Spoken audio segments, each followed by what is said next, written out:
un poco frescos los conceptos y de pronto esos tips semiológicos para el diagnóstico y para que no se nos pase por alto esta patología con los pacientes oncológicos.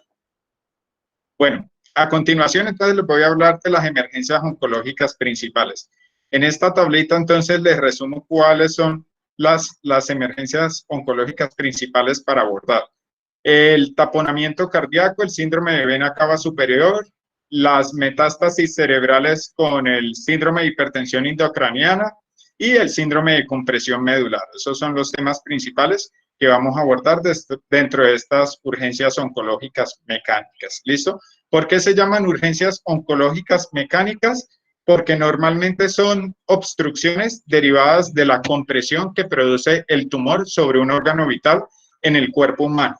Entonces, como es el trastorno básicamente mecánico compresivo, y ahí deriva su nombre. Vamos a comenzar entonces con el síndrome de vena cava superior. El síndrome de vena cava superior, como su nombre lo indica, es un conjunto de signos y síntomas derivados de la obstrucción aguda de la vena cava superior. Es una de las complicaciones pues comunes por desórdenes malignos, tanto torácicos, pueden ser tanto benignos como malignos.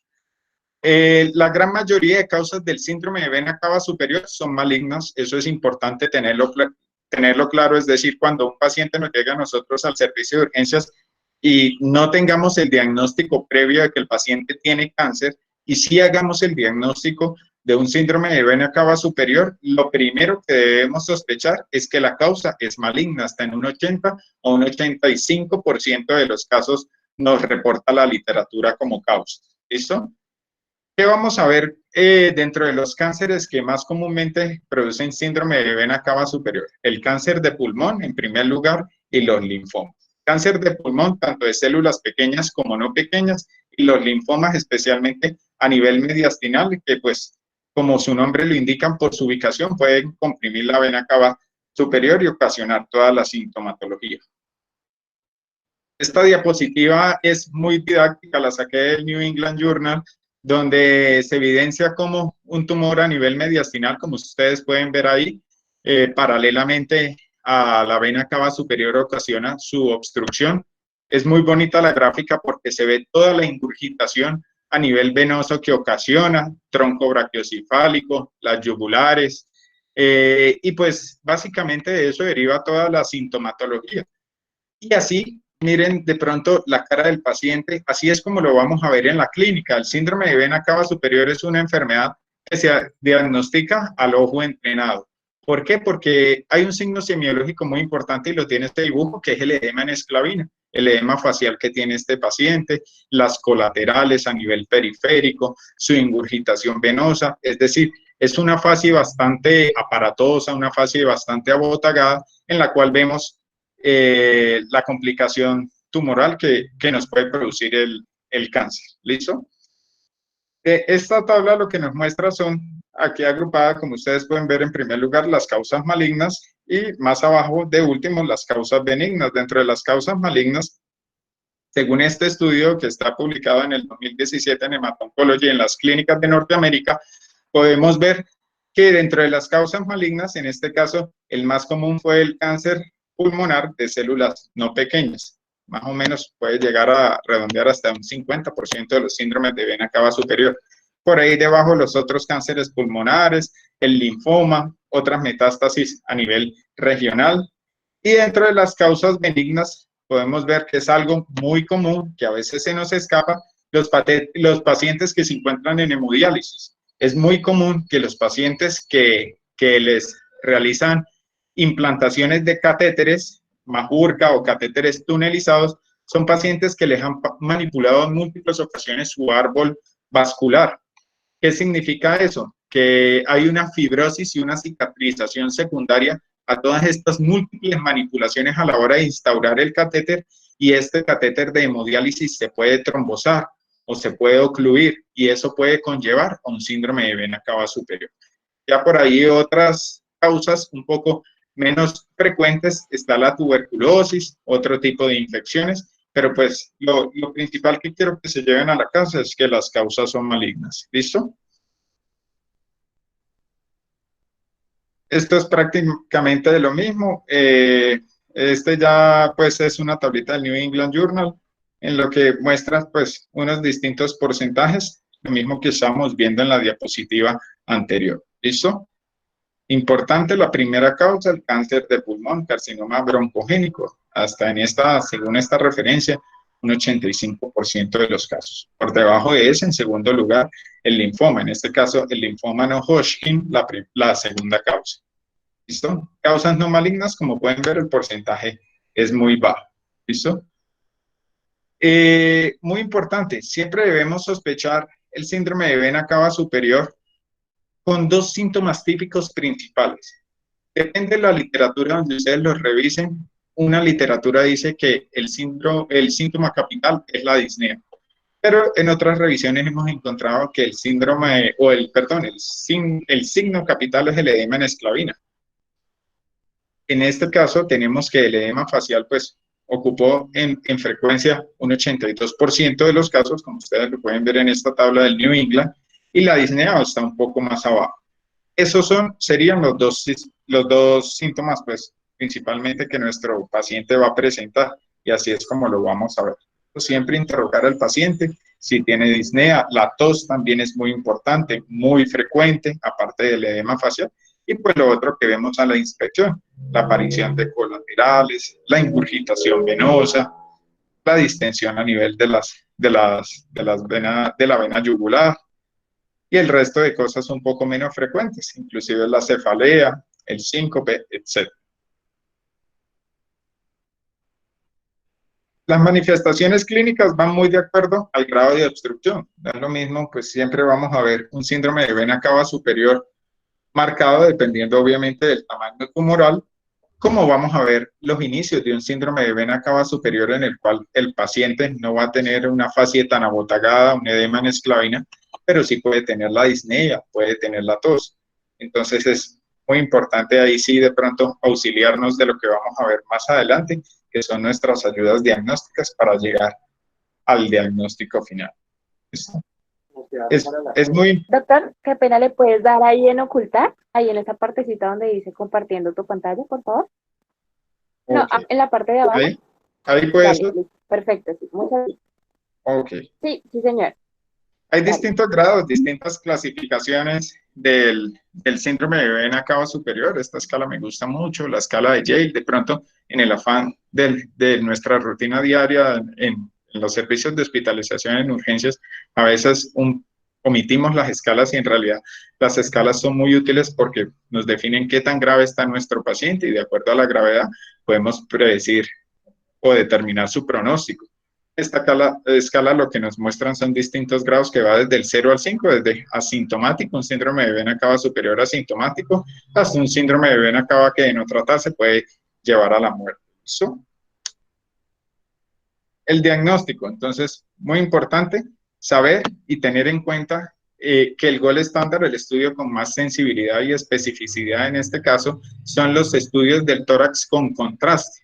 Muy importante esto. Si no lo tenemos a la mano y estamos en un nivel de complejidad que no lo tenga, es importante de pronto remitir al paciente para que se le pueda hacer este estudio ante la duda diagnóstica. El TAC de tórax con contraste nos permitirá dibujar muy bien todo ese árbol vascular y podríamos ver la obstrucción. Ya otros exámenes con una menor sensibilidad se encuentran la radiografía de tórax, la venografía. Si estamos ya en servicios de cuarto nivel, clínicas oncológicas, pues disponemos del PET scan, etcétera. Pero lo importante es tener siempre a la mano un TAC de tórax con contraste para poder evidenciar esta patología. Aquí otros ejemplos, otras imágenes donde podemos ver la obstrucción a nivel de la vena cava. Y esto, aquí vamos a ver, pues, dentro de la presentación, lo que decíamos, los síntomas, los estudios diagnósticos y, pues, el tratamiento. Muy importante el tratamiento, vamos a ver mucho, que depende, uno, de la gravedad, según la escala que hayamos aplicado, y dos, de la sintomatología del paciente. Si ya es un paciente que nos trae el diagnóstico de cáncer de pulmón, va a ser mucho más fácil. Si ya es un paciente que nos trae el diagnóstico de linfoma, va a ser mucho más fácil llegar al diagnóstico de esta complicación mecánica. El tratamiento es muy sencillo, como la gran mayoría de patologías oncológicas que vamos a ver, siempre el tratamiento corticoide inicial producen un efecto antiinflamatorio, reducen la carga tumoral. Se hablan de dosis o bolos de corticoides seguido de una dosis de dexametasona, 8 miligramos cada 8 horas, o esta otra alternativa, como ustedes lo pueden ver en la diapositiva, 4 miligramos cada 6 horas. Da prácticamente lo mismo, unos regímenes tienen un poco más efectividad que otros dependiendo de la literatura donde ustedes lo revisen. ¿Listo? La furosemida en realidad no tiene ningún tipo de desempeño en este síndrome, da lo mismo en los estudios, colocarla o no colocarla, no influye sobre el curso natural de la enfermedad. La radioterapia sería muy útil si ya tenemos el diagnóstico histológico, pero si no tenemos el diagnóstico histológico o si no sabemos que el paciente o que tiene un cáncer, pues no lo podemos llevar a una radioterapia. Entonces, iniciaríamos por lo menos con el corticoide a altas dosis. Es muy importante entonces la radioterapia ya cuando tengamos el diagnóstico del cáncer. ¿Listo? Quimioterapia, pues dependiendo del grado del tumor que estemos viendo, del tipo de tumor, si los linfomas responden muy bien a las quimioterapias, entonces pues rápidamente obtendríamos la reducción de esa carga tumoral con la posterior descompresión del árbol venoso. Esto es un algoritmo pues en el cual prácticamente vemos cómo es el abordaje del paciente. Si el paciente ya realizamos el diagnóstico del síndrome de vena cava superior, la siguiente pregunta que nos haríamos, ¿hay malignidad o no? Posterior a eso, si tenemos o no el diagnóstico histológico, si disponemos de la biopsia, y de acuerdo a eso, entonces mirar al tratamiento al cual es candidato ese paciente. ¿Listo?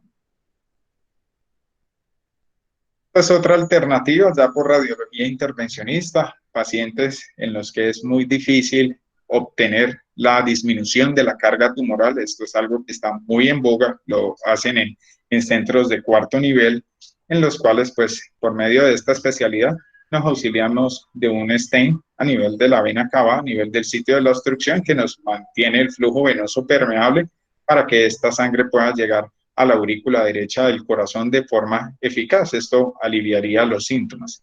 Es un muy buen recurso, especialmente en aquellos pacientes que no son respondedores a la radioterapia. Son tumores que no son radiosensibles, tumores que con la quimioterapia tampoco hemos logrado disminuir la carga tumoral. Entonces sería una muy buena alternativa.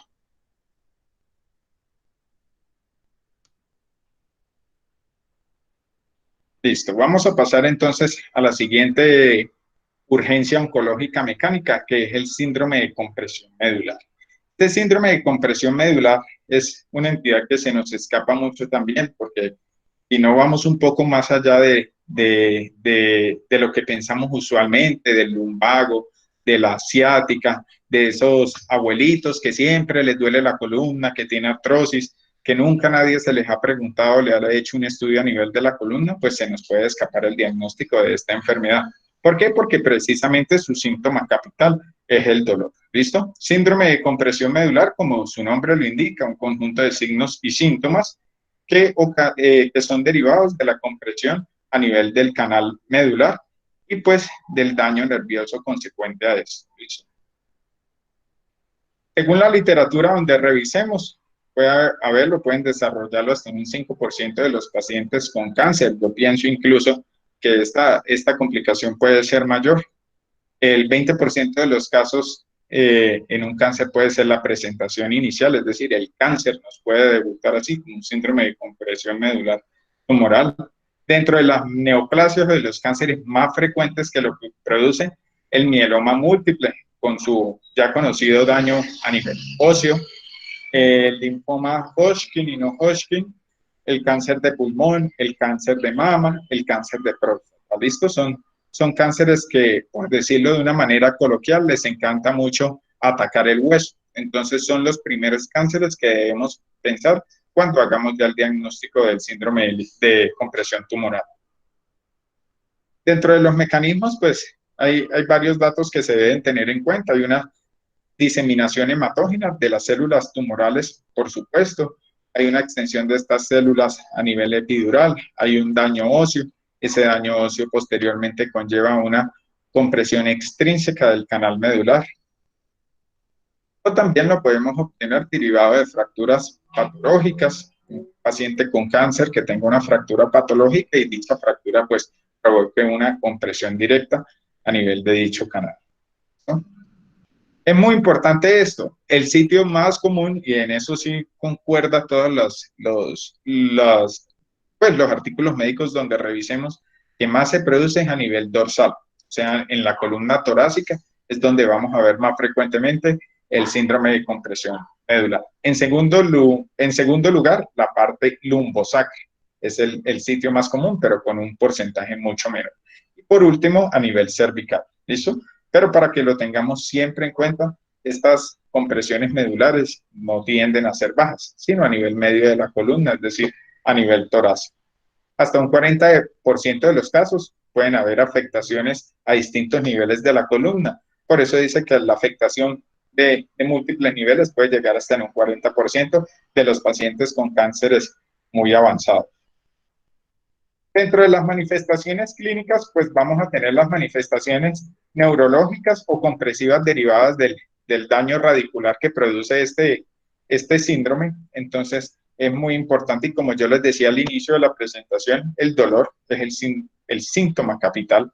Siempre el paciente nos va a hablar de un dolor de características subaguda, sordo, pero que decidió ya definitivamente consultar a urgencia, porque aparte el dolor, la intensidad de este puede ser insoportable o ya comienza con síntomas neurológicos. Es muy importante eso. Un típico paciente que pierde el control sobre sus esfínteres, que comienza a experimentar parestesias, anestesia, hipoestesia a nivel de las extremidades, las cuales inervan estos plexos, muy importante.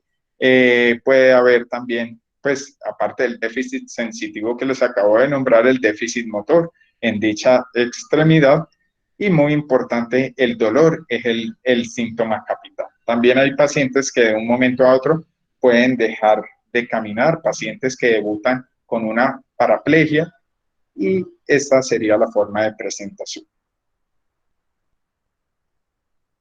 Dentro del diagnóstico, entonces, el gol estándar para diagnosticar esto es la resonancia magnética. Como siempre, especialmente con contraste, debemos aplicarle al paciente gadolíneo.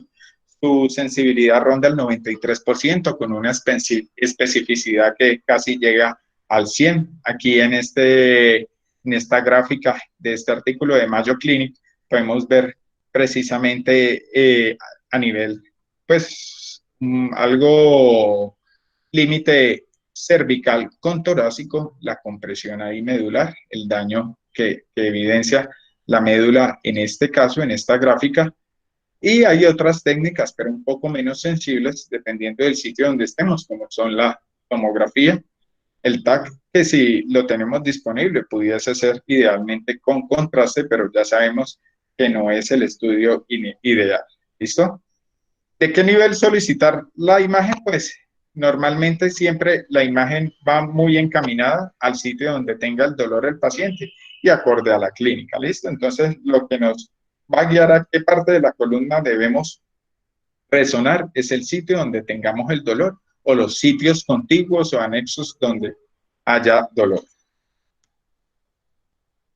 El tratamiento, entonces, vuelven nuevamente los corticoides. Los corticosteroides son nuestros actores principales en nuestras urgencias oncológicas por su efecto antiinflamatorio, por su efecto antiedema vasogénico, reducen el daño neurológico, ayudan a preservar la función nerviosa mientras realizamos un tratamiento definitivo.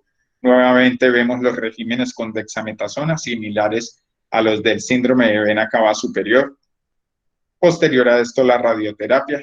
Esto es el síndrome de compresión medular. Una vez tengamos el diagnóstico de que la causa es oncológica o por cáncer, idealmente debemos irradiar al paciente, aplicarle la radioterapia, porque esta enfermedad es muy radiosensible, responde bastante a este procedimiento, y de la rapidez con la que hagamos la radioterapia depende bastante el buen pronóstico neurológico de nuestro paciente. Recordemos que idealmente el tratamiento después de haber hecho el diagnóstico debe ser entre 48 a 72 horas para evitar las secuelas neurológicas en estos pacientes, es decir, que quede con una hipoestesia o una anestesia secuelar después de esto, que nuestro paciente quede parapléjico con algún problema de control de esfínteres. Entonces, de nuestra rapidez depende eso.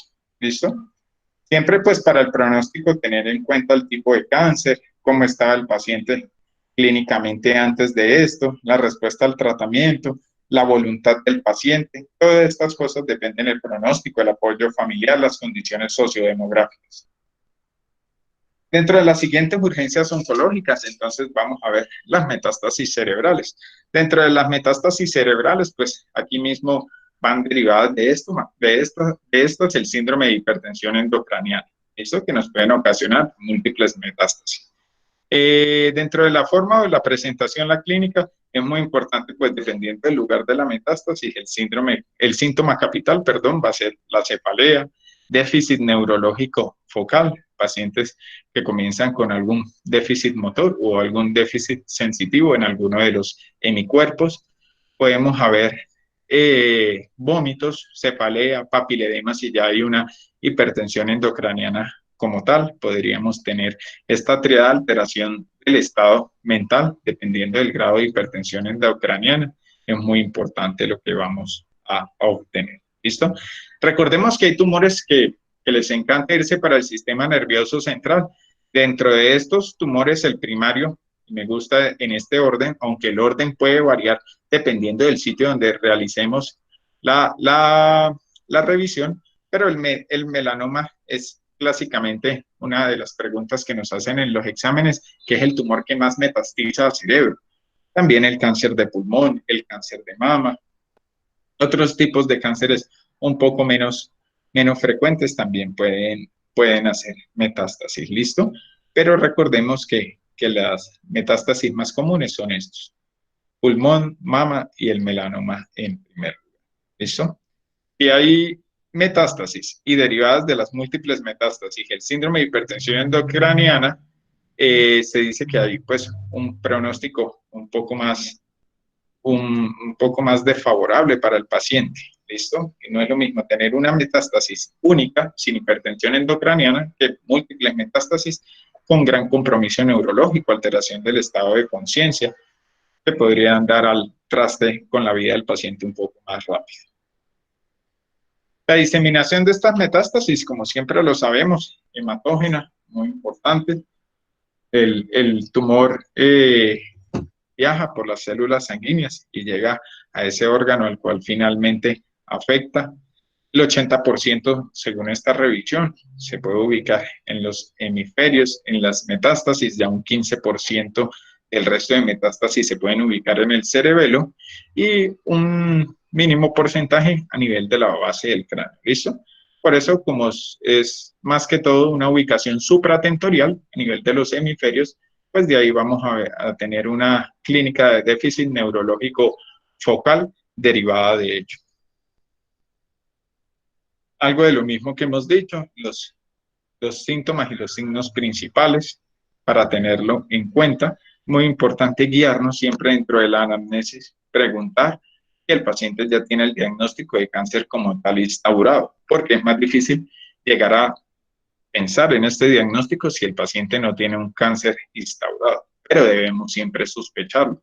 Por eso es muy importante guiarnos por la clínica del paciente.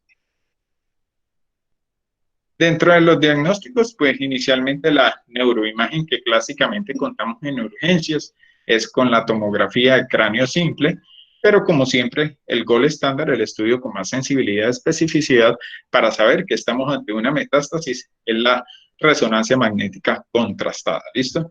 Una imagen sumamente bonita en la que ustedes pueden apreciar esta metástasis a nivel frontal, que inclusive llega a desplazar un poco la línea media a nivel cerebral y llega a ocluir un poco el asta anterior del ventrículo lateral del hemisferio. Entonces es una imagen realmente muy bonita. ¿Listo? En la otra resonancia que ustedes pueden ver ahí en la parte izquierda de sus pantallas a nivel cerebeloso, de uno de los hemisferios cerebelosos, pueden ver la otra metástasis. El manejo sintomático, nuevamente los corticoides. Realmente dentro de las urgencias oncológicas, lo difícil, diría yo, como médicos es diagnosticarlas. Lo fácil es el tratamiento, porque de una forma general podríamos decir que los corticoides le funcionan a todo. Eso, en este caso, hablando propiamente de las urgencias oncológicas. Entonces, este tipo de urgencia no es ajena a lo anterior que hemos hablado. La dexametasona con su dosis de carga siguiendo 8 miligramos cada 8 horas. Muy importante, el manitol, si tenemos ya el síndrome de hipertensión endocraniana diagnosticado. Hay distintos esquemas y distintos regímenes para la administración del manitol que ustedes pueden consultar en las distintas aplicaciones de medicamentos. Entonces, pues no me voy a alargar un tanto en eso.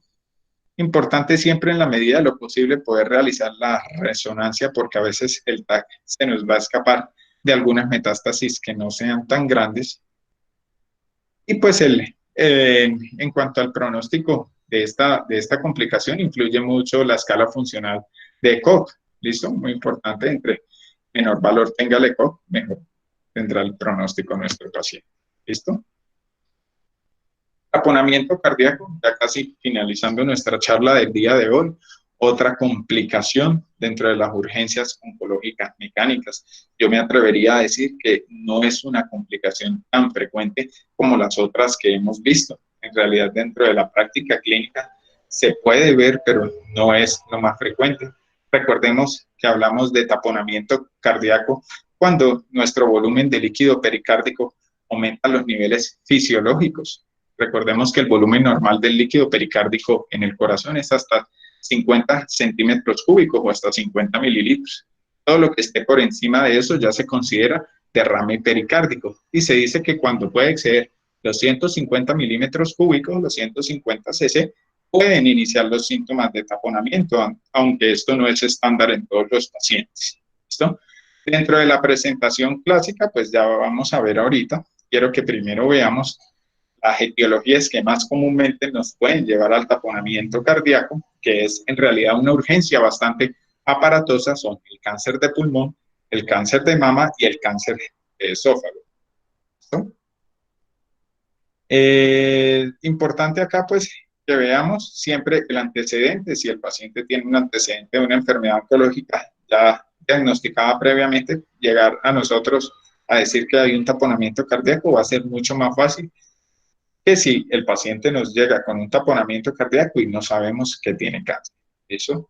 Entonces es importante siempre tratar de mirar el aspecto de nuestro paciente, hacer una buena anamnesis para saber o probablemente presumir si estamos ante un cáncer y ese taponamiento fue una complicación de este cáncer. Entonces la típica triada de Beck es lo que podemos ver en un paciente con taponamiento cardíaco, típica entre paréntesis porque muchos pacientes tienen no triada, sino yo me atrevería a decir dupleta, porque casi no es que sea exótico, pero no es muy común ver que tengan los tres síntomas capitales, que como ustedes recordarán son la disminución de los ruidos cardíacos, la ingurgitación yugular, la hipotensión que causa este taponamiento cardíaco. Entonces, muchas veces los pacientes tienen una triada de Beck incompleta. Síntomas un poco más inespecíficos podríamos ver la disnea en reposo o disnea de esfuerzo, el dolor torácico, los pulsos paradójicos. Importante entonces ver esto. ¿Listo? La triada de Beck es esta que les muestro acá en este dibujo, que la acabamos de decir. Aquí en esta gráfica vemos la típica ingurgitación yugular que vemos en estos pacientes. Muy importante la técnica, como la evaluemos, siempre el paciente en decúbito supino con su cabeza lateralizada. Dentro del electrocardiograma es un estudio muy inespecífico para taponamiento cardíaco. Lo que podemos ver a grosso modo en este electrocardiograma es una disminución en la amplitud de las ondas, una disminución en el voltaje que puede ser concordante con el velamiento o con la disminución de los ruidos cardíacos. Es decir, el corazón está con una barrera a su alrededor que impide que él lata de forma eficaz y de forma cómoda, y entonces por eso tenemos este tipo de alteraciones a nivel electrocardiográfico. Dentro del diagnóstico, el estudio gold estándar para esto, perdón, que me pase por acá, es el ecocardiograma. Como podemos ver, el ecocardiograma transtorácico es el gold estándar. En este podemos incluso cuantificar, según pues, la experticia del operador del ecocardiograma, de nuestro ecocardiografista, la cantidad o el volumen del líquido pericárdico. Recordemos que este es un estudio también que depende mucho de que el paciente tenga una buena ventana a nivel sonográfico, porque hay pacientes que tienen aumento de su panículo adiposo, hay pacientes que son obesos o por distintas comorbilidades a nivel de la caja torácica o deformidades de la caja torácica pueden presentar dificultad al operador para poder realizar el ecocardiograma y no cuantificarse bien el derrame. De todas maneras, en esa tomografía central que vemos en el dibujo que vemos aquí en la mitad, pues ahí podemos ver claramente el líquido pericárdico a nivel del corazón, cómo está aumentado de tamaño. ¿Listo? A nivel de esta parte de este ecocardiograma, podemos ver acá también todo esto, toda esta cantidad de derrame pericárdico, como colapsa nuestro corazón de este paciente. Dentro del tratamiento, ahí sí, en este caso ya los corticoides se nos salen un poco de nuestro arsenal terapéutico y ya tenemos que pedirle un poco de ayuda a los cirujanos. Y hay distintas técnicas quirúrgicas, la ventana pericárdica, la pericardiocentesis, que se pueden realizar para poder evacuar este líquido a nivel pericárdico. En realidad, el taponamiento cardíaco es una urgencia vital e incluso nos puede llevar al paciente a paro cardíaco. Muy importante esto, ¿listo? El taponamiento cardíaco está dentro de las 5 T's que pueden ocasionar el paro cardíaco. Importante tenerlo en cuenta. También nos podríamos auxiliar de estudios adicionales si no tenemos el ecocardiograma a la mano. Es que si sospechamos la tríada de Bech por la clínica, tenemos a la mano un rayos X de tórax, vemos que nuestro paciente tiene velamiento y tenemos un rayos X de tórax tan típico como este que se encuentra en la figura B, pues prácticamente es un taponamiento cardíaco ya incipiente que requiere toda la intervención del servicio de cirugía general o cirugía de tórax. ¿Listo? Por el momento, entonces, este sería todas nuestras urgencias oncológicas. Quedo atento a sus comentarios. Muchas gracias.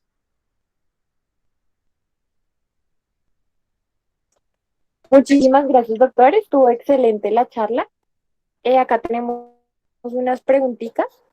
¿Sí? Entonces, Sara RS dice que además de la clasificación, pues ¿para qué podemos utilizar la escala de Yale?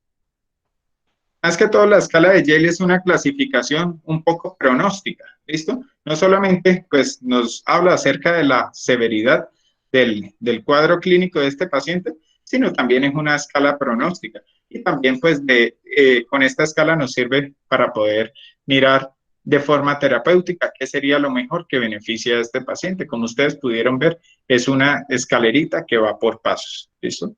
Para eso utilizamos las escalas. Siempre en el ámbito académico es muy importante siempre tener nuestras escalas a la mano para poder categorizar las complicaciones, los pronósticos de estos pacientes. Recordemos que la mayoría de escalas tienen mucha utilidad pronóstica. ¿Alguna Listo, otra pregunta? Sí, acá tenemos otra. De parte de José Alfredo Orjuela nos dice con respecto al síndrome de vena cava superior, sí, que si no se podría tratar con reducción del tumor por cirugía para la descompresión. Normalmente, en cuanto al síndrome de vena cava superior, la cirugía es un procedimiento bastante invasivo y en realidad en comparación con los otros, pues con las otras alternativas terapéuticas, nos vamos a ir escaladamente. ¿Qué significa escaladamente? Lo primero que vamos a hacer es, como lo vimos, siempre colocar los corticoides en primer lugar. En segundo lugar, la radioterapia, lo que dijimos, si ya tiene el diagnóstico de cáncer. En tercer lugar, tratar en la medida de lo posible, si nada de eso mejoró, ni la radioterapia o la quimioterapia, especialmente si estamos hablando de los linfomas, que los linfomas responden rápidamente a los primeros ciclos de esquemas de quimioterapia. Si no respondió a eso, ya el siguiente paso sería radiología intervencionista para un stent. En realidad, la cirugía no está dentro de nuestros primeros pasos para realizar la descompresión a nivel de la vena cava. ¿Listo? Listo, doctor. Y tenemos otra. Bueno, otras dos. Nos dice José Alfredo también, al presentar estas emergencias oncológicas, ¿el pronóstico del paciente es más desfavorable? Sí, por supuesto. Recordemos que estas emergencias de no tratarse pueden comprometer la vida del paciente o la calidad de vida del paciente. Y lo otro, estas emergencias oncológicas suelen presentarse en cánceres avanzados. Es importante y muy buena pregunta tener eso en cuenta. Es raro que los cánceres en los estadios iniciales o cuando están en las fases más precoces de la enfermedad debuten con urgencia oncológica. Normalmente las urgencias oncológicas son complicaciones de cánceres avanzados, no tratados, no diagnosticados a tiempo, pacientes que no viven en áreas que tengan fácil acceso a los servicios de salud. Entonces, de no tratarse de estas emergencias oncológicas, el pronóstico es mucho más desfavorable que de por sí el simple diagnóstico de cáncer. Claro que sí.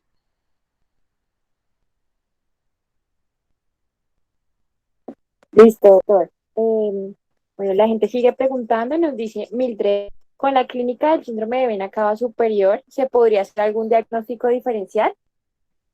Sí, claro, por supuesto. Siempre todas las enfermedades en medicina, la ventaja es que nos permiten hacer diagnósticos diferenciales y dentro del síndrome de vena cava superior no es ajeno a esto. Recordemos que uno de los síntomas principales que presenta el paciente es la disnea. Y como estamos hablando, si es un paciente con cáncer que nos debuta con disnea, lo primero que debemos pensar no es incluso en el síndrome de vena cava superior, sino en el tromboembolismo pulmonar. Recordemos que el cáncer de por sí es una enfermedad protrombótica. Esto hace que la frecuencia con la que presenten eventos tromboembólicos sea mucho mayor que una persona que no tiene cáncer. Entonces, si estamos hablando en el ámbito de alguien con cáncer que debuta con disnea o con dolor torácico, debemos pensar siempre en el tromboembolismo pulmonar. Ya de ahí nos auxiliamos del resto de ayudas diagnósticas que nos permitirán realizar un diagnóstico diferencial. La falla cardíaca también es otro de los diagnósticos, especialmente si estamos hablando de una falla cardíaca derecha, que nos podríamos realizar de forma diferencial con el síndrome de vena cava superior. ¿Listo? Pero esos serían los diagnósticos diferenciales principales con los cuales podríamos diferenciar. Listo, doctor. Alejandra Marín nos dice que que sí podría mencionar los signos de alarma del síndrome de comprensión medular, por favor. Ok. Entonces, les voy a colocar nuevamente un segundo la diapositiva.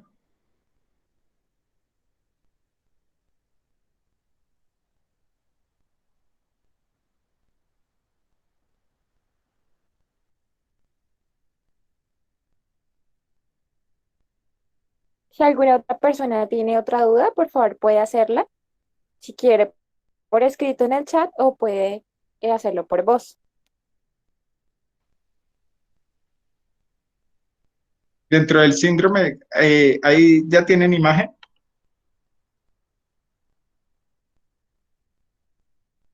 ¿Están viendo la presentación? No, doctor. No, no. ¿No? Bueno, perfecto. Entonces, les comentaba, dentro de las manifestaciones clínicas muy puntuales dentro del síndrome de compresión medular, y es una de las causas más comunes en urgencias, es el paciente que venga con déficit neurológico focal. Especialmente es muy aparatoso la persona que consulta con un cuadro de paraplegia de forma súbita. Esto nos debe poner en alarma, especialmente por lo que les decía. porque debemos actuar rápidamente en cuanto a la radioterapia a nivel de la columna. ¿Para qué? Para mejorar el pronóstico de estos pacientes. Entonces, normalmente los signos de alarma que debemos tener en cuenta en estos pacientes son los cuadros de déficit neurológico agudo de forma súbita, tanto a nivel motor como a nivel sensitivo, es decir, pacientes que cursen con una anestesia de forma súbita, pacientes que comienzan a presentar trastornos de los esfínteres de forma súbita, incontinencia urinaria, problemas para la defecación, es muy importante tenerlo en cuenta, pacientes cuyo dolor es incontrolable a pesar de los analgésicos típicos, también es otro de los cuadros o banderas rojas que debemos tener en cuenta en este tipo de pacientes con síndrome de compresión medular. Entonces, es muy bueno estar muy atentos a esos signos de focalización o de déficit neurológico, que es lo principal que debemos preservar en nuestro paciente. Recordemos que el tiempo es oro en estos casos para preservar la función radicular, la función nerviosa y que esa compresión extrínseca que hay sobre los plexos nerviosos no vaya a generar una necrosis de nuestro nervio, de nuestro plexo y pues quede una focalización de forma permanente en nuestros pacientes. Doctor, muchísimas gracias por la presentación. Estuvo No, muy buena no. la charla. Gracias a Todos acá ustedes también te agradecemos. y espero que por favor este tipo de eventos, de webinar, de contactos de forma vía web, ya que en estos momentos, pues, por el tema de la pandemia es imposible reunirse, se sigan manteniendo, se sigan haciendo con frecuencia. Con mucho gusto estaré con Juan y con el resto de muchachos presto a temas que de pronto deseen revisar en común acuerdo con el resto. Y pues con muchísimo gusto en el Federico Lleras ya cuando retomemos nuevamente las actividades con los estudiantes que puedan acceder a los servicios de urgencias y eso de forma normal como se venía haciendo, pues allá estaré presto a sus comentarios y a sus dudas. ¿Listo? Muchísimas gracias, Doc. Bueno, buena noche, hasta luego. Hasta luego, Doc. Para recordarles a todos los demás presentes que